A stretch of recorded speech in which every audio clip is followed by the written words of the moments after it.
Hey there and welcome back to Because You Watched. Today, for our first movie, I'm going to be reviewing The Expendables. The Expendables is a 2010 Stallone action film about a group of hired guns who get given a deadly assignment to take out a corrupt dictator. When this film was first advertised, I think there were two initial reactions. The first one was any action fan worth their salt was very eager in anticipation for this film to come out, and that was mostly due to the cast. Whereas I think everyone else just seemed to grit their teeth and think happy thoughts until the moment was over. The cast is exactly what everyone was hyped up about. This movie stars the best of the best. Stallone from Rambo, Statham from The Transporter, Steve Austin WWE, Willis, Die Hard, Schwarzenegger, Everything, Suture, Jet Li, Rock. Sounds good, right? Well, see, the problem with the cast so pumped full of fame and steroids is you have an ensemble-driven piece with actors who are all used to the limelight. It's almost as if the plot doesn't know who to focus on. At first, you think that Stallone might be the protagonist, and then it seems like a bit of a Western duo movie with Stallone and Statham.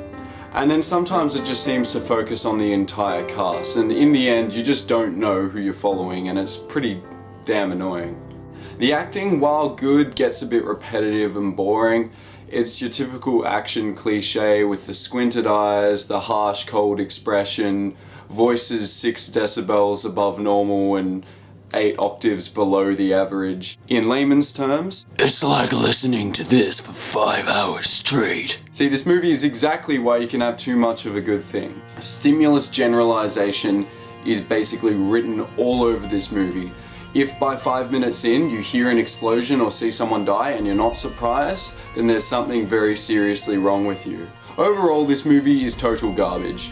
Unless you want to watch fight scenes and car chases for about 2 hours straight but no real plot or narrative design, it's basically riddled with cliche as it is bullets. Although the cast is quite overwhelmingly good, the acting, like I said, is a bit repetitive.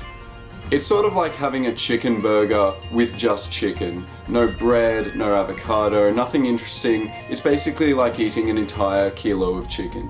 All up, I give this movie 3 out of 10. If you haven't already seen it, you're probably on the better half of this population, and I think that you would do very well to avoid wasting your time with it.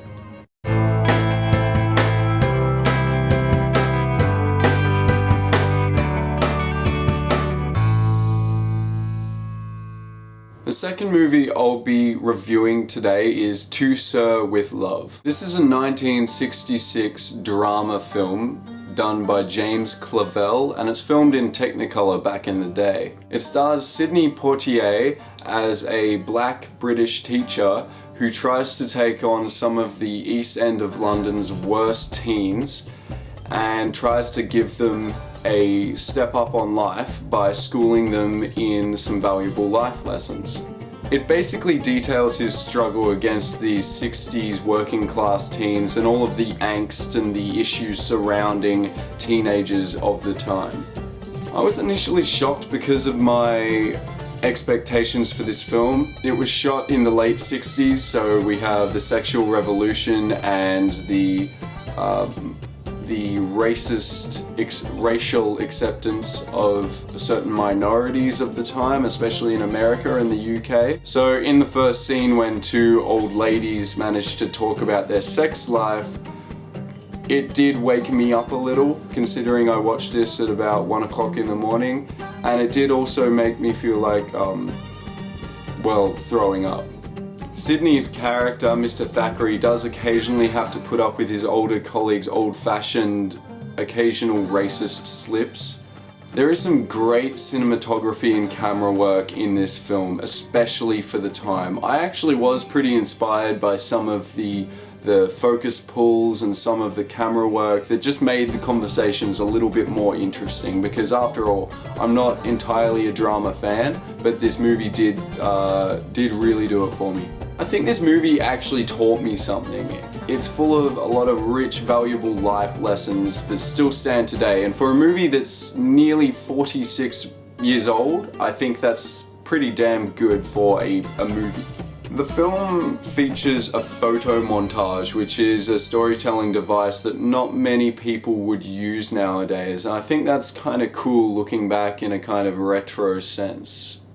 Also, the genre of drama often gives actors the opportunity to explore the very raw, emotional parts of their range, and holding true to this movie did feature a lot of fantastic acting, and I think that Sydney and also the teenagers who played the students did very, very well in their roles in this movie. I think that they did fantastic jobs as far as acting goes.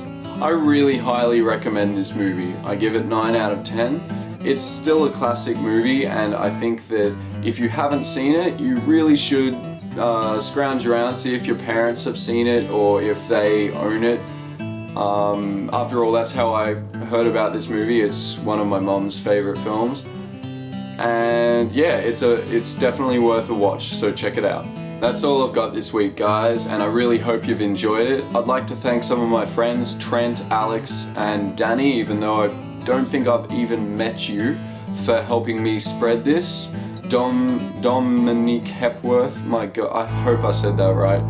And anyway, I'd just love it if you commented or subscribed or just liked the video or did whatever it is that you can do to help me start doing this more often, because I need it to be worthwhile. Sorry. And if you have a movie that you'd like me to review, please definitely let me know and I will get onto it.